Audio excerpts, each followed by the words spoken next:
Single dad mechanic father walked away after being rejected.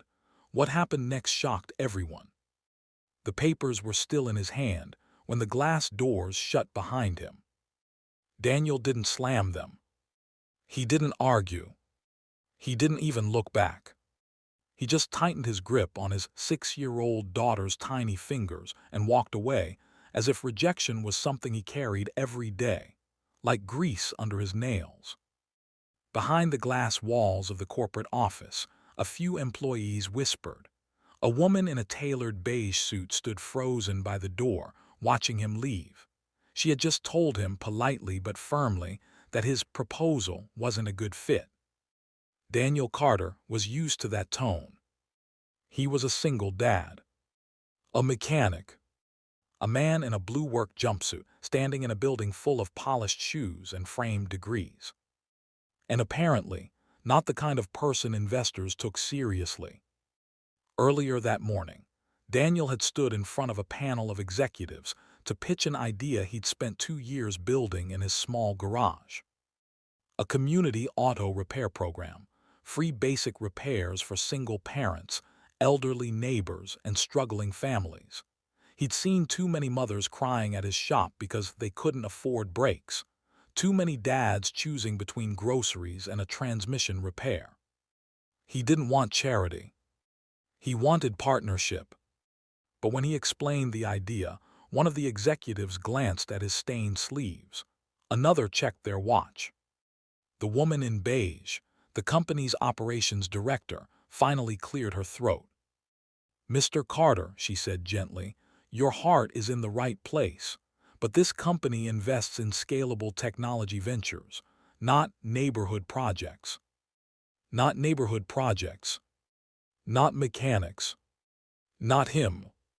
Outside, his daughter Lily looked up at him, her bright pink dress swaying in the breeze.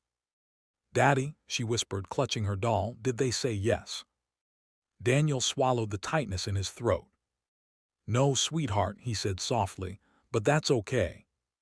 She studied him the way only children can, searching for cracks adults try to hide. "You still fix cars better than anyone," she declared confidently. He laughed despite himself. "You think so?" "I know so." They kept walking. Daniel didn't notice that the woman in beige had stepped outside too. She watched him kneel down on the sidewalk to pick up Lily's dropped doll. She noticed how he wiped grease off his hands before touching his daughter's hair. She noticed how he smiled at the security guard and thanked him. Rejection hadn't made him bitter. It had made him gentle. And that unsettled her more than any pitch deck ever could. The twist came 3 days later. A violent thunderstorm rolled through town that evening. Trees fell, power lines snapped, cars flooded in parking lots across the city.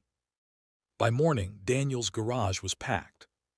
Single mothers, delivery drivers, a nurse who couldn't get to her shift, an elderly veteran whose only car wouldn't start. Daniel didn't turn anyone away. "Pay me when you can," he kept saying, "or don't, we'll figure it out." By noon, his small garage had turned into a lifeline. Lily sat in the corner doing homework, proudly handing out bottled water to customers waiting for repairs. And then a black SUV pulled up. Out stepped the woman in beige. Her heels were gone, she wore sneakers now, her hair was tied back. Daniel looked up from under a hood. "You need help?" he asked calmly, as if she were any other customer. She hesitated. "My mother's car," she said quietly. "She's on dialysis, it won't start." There was no boardroom now. No polished table. No judgment. Just a daughter asking another parent for help. Daniel nodded. "We'll take care of it." He worked through lunch. Through the afternoon, he didn't charge her a cent. When she tried to insist, he shook his head. "Take care of your mom," he said. "That's payment enough." Something shifted in her expression then. Not guilt. Not pity. Respect. 2 weeks later, Daniel received a call he wasn't expecting. The company had reconsidered. but not because of spreadsheets, because someone had visited his garage. The woman in beige, whose name he now knew was Rebecca Lawson, had come back the day after the storm. She'd watched quietly as Daniel fixed cars for people who could barely afford gas. She saw a community built on trust, not profit margins. And she'd gone back to her board with a different pitch. "Maybe we've been investing in the wrong kind of innovation," she told them. "Technology scales, but compassion multiplies." They didn't just offer him funding.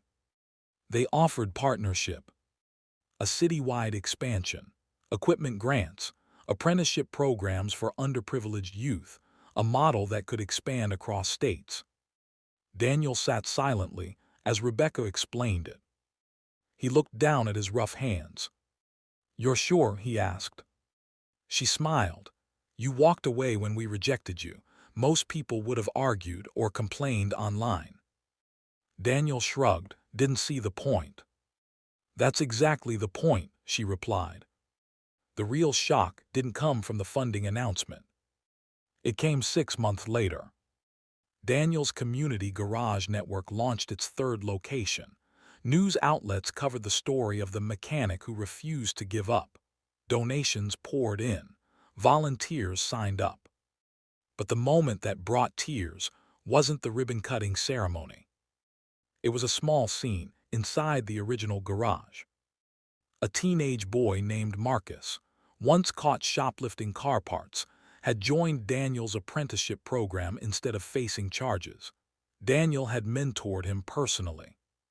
That day, Marcus completed his first full engine rebuild. When he wiped his hands, he looked at Daniel and said quietly, "No one ever believed in me before."